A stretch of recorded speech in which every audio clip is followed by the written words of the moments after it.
This is my review of the DiverX contact gloves.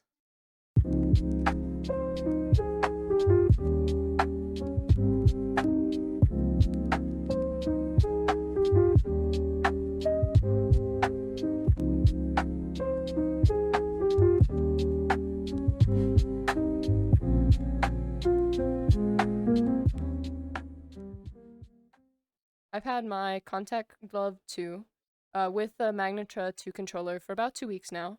It's made by DiverX, and if you're not familiar with the piece of technology, it basically tries to combine the concept of a fabric glove and a traditional controller. So it puts a little controller module onto the outside of the glove. This video is not sponsored, has nothing, not affiliated at all with DiverX. I purchased the gloves myself, however, I did purchase them at a discount, so I did get them for less expensive than the current going price, so just keep that in mind. I've only had them for about 2 weeks, but I have a lot of thoughts. So in this video, I'll talk a little bit about some of the features, hardware, software, comfort, immersion, all of that. Yeah, let's get started. A brief overview of the design and a little bit about how it works. It's two main components, like I mentioned. You have the actual soft glove part, and then you have hardware that mounts onto the rear of it. The hardware mounted onto the back of it is a combination of the built-in battery, a tracker that you have to mount yourself, and then if you choose, you can mount the Magnetra 2 controller on it, which provides buttons so you can move around and interact with menus as if you had a normal controller on. As far as I know, the gloves use flex sensors to track the appropriate finger position, and I'll get into the tracking quality a little bit later.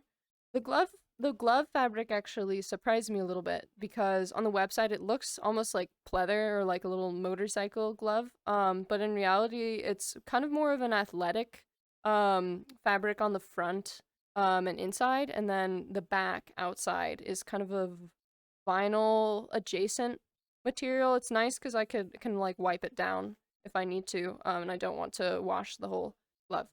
The glove itself is kind of like a three-piece sandwich, and I'll put a picture up here of said sandwich. It's got fabric, and then you put your hand in, and then there's fabric on top, and then there's the sensors, and then another layer of fabric on top of that. And that means that the sensors actually sit on the back of your hands, back of your fingers. Before I ordered these, I spoke a little bit with the support team about sizing because I was finding their sizing chart confusing. And I ended up actually getting a large, and that is because the glove sizing measurement is actually based on finger length, not finger width. I do find that the fit is, although the length is good, the width, it is a bit baggy for me, and that's just unfortunately a common issue that a lot of your hardware is designed for male hands, which tend to be wider, so keep that in mind. They might be a little bit baggier if you have more slender hands. I mentioned it was the sandwich. You can take the electronics out. These actually are washable. I have not tried to wash them yet. But you can take the sensors out and wash them, which I think is nice, and concerns me about some other glove offerings is just how easy they are to clean. So important. Last two things I'll mention in the hardware section, I guess, is positional tracking, and then a little bit more about the Magnetra 2 and my opinions on that. So as far as positional tracking is concerned, the gloves don't track themselves. You need to mount a Vive tracker or equivalent tracker onto the rear of them. At first I was kind of bothered by how much they increased the rear size of the gloves.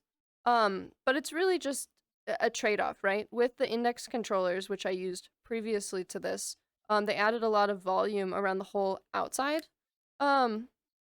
Whereas this is kind of just on the back, so I think it just depends on what you prefer there.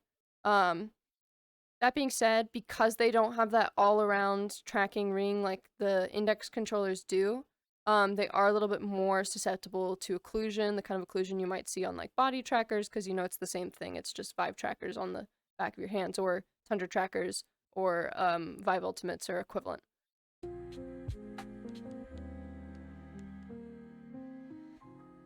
With regard to the Magnetra 2 and specifically the Magnetra 2 setup, I struggled a little bit with this actually. The gloves and accessories and whatnot come partially assembled, so you do need to assemble it a little bit yourself, which is fine.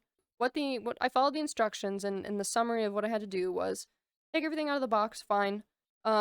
Get my tracker, my Vive tracker, and screw an adapter onto the back of the Vive tracker. Slide the Vive tracker onto the actual glove. And then I had to take the Magnetra 2 controller and hold it on top of kind of this ledge and then screwed in with little machine screws. And that was the kind of the troublesome part. The first time I screwed everything into both hands, it took me like 30 minutes because I couldn't get the alignment right. But the second time I did it, because I was taking them off and on again, I did both in about 7. So I think it's like a learning curve a little bit. You will have to assemble them a little bit. That's also why I mentioned the trackers beforehand, is you'll probably want dedicated trackers for these. It's not easy to just pop the tracker off and put it on something else. The last thing to consider with the Magnetra 2, the controller module, is it's just that, a controller module, not a full controller. It's really pretty lightweight, and I like that you can flip it up and down. I can choose whether I want it kind of to have access to the buttons with my thumb, or if I want to flip it out of the way and have access to my full hands. But being a controller module, it's a lot lighter, and then feels a little bit, because it's lighter, feels like less premium to something like the Index, which is what I was used to. Index controllers have very premium surfacing, very nice buttons, but they are heavy. These are a lot lighter, but the trade-off is sometimes they feel a little bit hollow, thinner, and then the button quality is a little bit less nice. Now that I've talked a bunch about the hardware, I'll talk a little bit about the software, and then I can get into some of the features like the haptics and the tracking quality.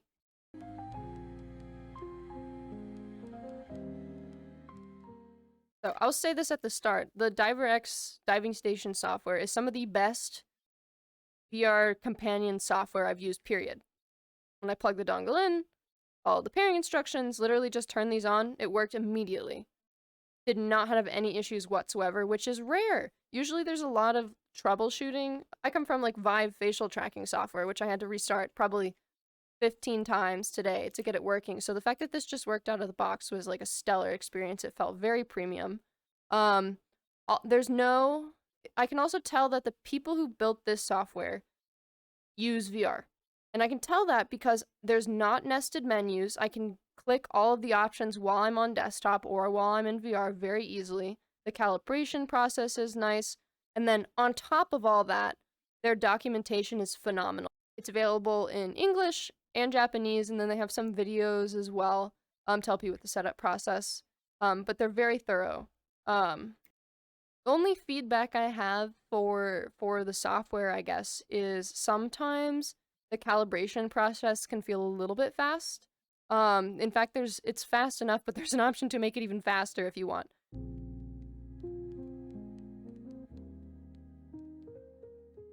Now I'll talk a little bit about the actual tracking quality, and let me just... So the tracking quality is, about what I expected. It's not as good as the Quest 3 optical tracking, of course. It's definitely above the Index because it does actually have finger splay, which the Index does not have. If you're expecting tracking quality like what the Quest 3 provides, just get a Quest 3. That being said, the range of what a Quest 3 can actually track is limited, so I can track my hand way over here, and it's still going even though my headset can't see it, because of course it's all in the glove. When you have your hands fully open, there's less tension on the actual flex sensors, so it's less accurate, but I've noticed the more I kind of close my hands, the better that quality gets. So I can partially close my hands, and then it really gets all of the minute finger movement. You can actually adjust the sensitivity a little bit in the DiverX software, which I find nice. I'm interested to keep an eye on how these flex sensors are over time, like if they'll degrade or if they'll have tracking issues. I have had to recalibrate my right hand a couple times just because I was experiencing issues with my right index finger.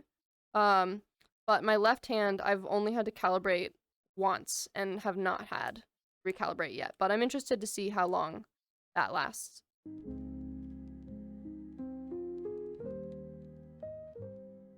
So let's talk about the main selling point of VR gloves for a lot of people, and that's the immersion. Wow, immersion.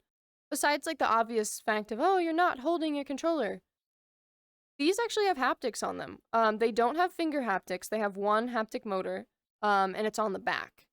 And this is one of my favorite parts of the whole glove. I was a little bit skeptical when I first tried it. I was like, it's different because with the controller, it's in the palm of your hand and this is on the back. Is it going to be weird if it's on the back?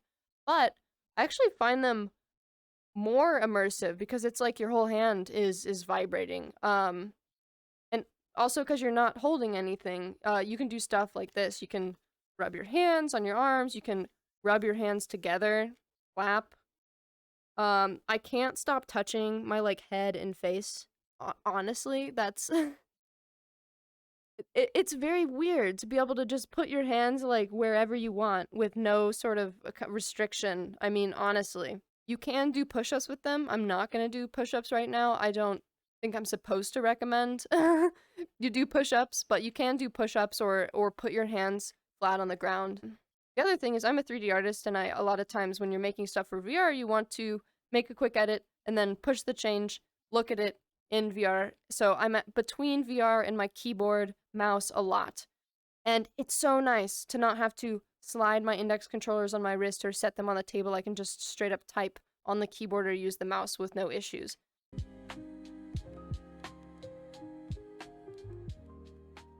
I also wanted to test this with Half-Life Alyx because, you know, it's the glove game. It took a little bit of troubleshooting to get the controls and binding set up in a way that was comfortable, but I'm having fun so far.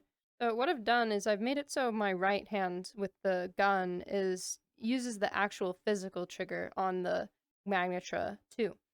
But my left hand, which I'm using for gravity gloving things, I have it simulating the trigger. So I have the actual Magnetra 2 module flipped up on the back, and this hand I'm just using the gloves.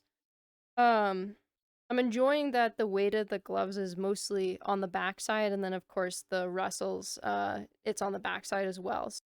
Sometimes the grip is like a little bit finicky because, you know, there is no actual grip. It's just based on the close fist gesture. There's the grip being a little bit tricky.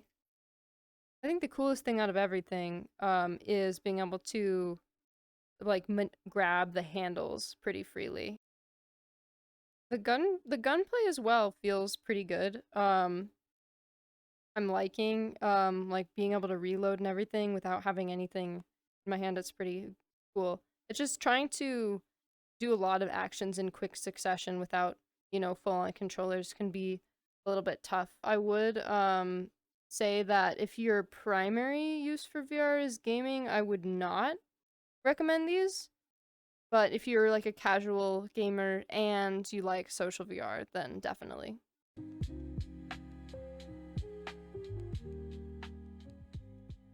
And lastly, here I am in Warudo, the Vtubing virtual production software, just testing out how the hand tracking looks. Also took a little bit of troubleshooting, but I am super content with the finger tracking quality here. I think this is a very real competitor to something like the Stretch Sense gloves, or a nice upgrade for people who are using the Leap Motion controller. And of course, you can still use your mouse and my keyboard, although it doesn't quite capture the intricacies of me typing on the keyboard. DiverX sends the finger tracking information through virtual motion capture VMC, and I just followed the instructions on their website for how to set it up. It took like maybe 15 minutes.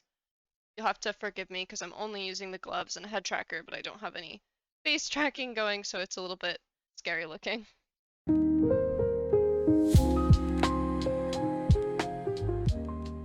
And the last thing I'll talk about is just my general experience with DiverX, the company. Again, this is not sponsored. I'm just sharing with you because I had a really positive experience, and I feel like I should give credit where credit is due because a lot of hardware companies and startups do not pay as close attention to as they should to their customers. And DiverX was very responsive via email. They helped me with the glove sizing, like I mentioned. I screwed up my order totally on me, and they were very responsive, helping me get that fixed and placing a new order and everything was sorted. The shipping, I was a little bit concerned about the shipping at first because there were shipping delays. It was originally supposed to ship in late March, ended up shipping early April. But once it actually did leave Japan and got to the US, it was here within 2 days. Track package, no issues. So thank you so much to the DiverX support really for following through and making sure that I had a really positive experience, because that's definitely contributing to my love of this device for sure.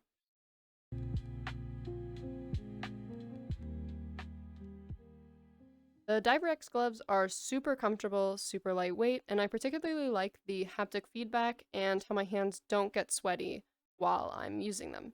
The software is well made, easy to use, and stable, and DiverX is a company that I can tell is made by people who actually use VR. It is a company that I want to support and hope that they continue to develop devices. However, there are some things that I feel could use some improvement. The build quality of the glove is okay, but it could be better, specifically with the Magnetra 2 controller not feeling as premium considering how much I paid for it. Additionally, some of the fabric of the gloves is prone to fraying, which, although they do warn users about this, I feel like they should reconsider their material design if it's going to start to fray within the first couple weeks. I would also like to see the ability to hot swap out trackers in the future, whether it's with an adapter or something else, because right now it's a lot of assembly and disassembly in order to remove the tracker on the back. And finally, the tracking quality is okay, average, but it has some room for improvement, specifically because I feel that there needs to be a solution that works for all users' hand size, not just some users. My left hand works fine, but my right hand leaves some room for improvement, and a lot of times I can feel the flex sensors bending backwards or bending in ways that they're not supposed to just with normal hand movements. Yeah, all in all, I'm really content with these. I think I prefer them to my index controllers, and I'm excited to see how they compare to other pieces of VR hardware, VR gloves. I think the concept of combining a glove with a controller is so innovative and so important for people who want a mix of, the social interaction and the immersion, but they also want to, be able to move around and maybe play some like casual games. Yeah, please let me know if you have any questions with these. I like to think I'm pretty good about getting to all of the comments. So if you have a question, leave a comment or find me on Blue Sky.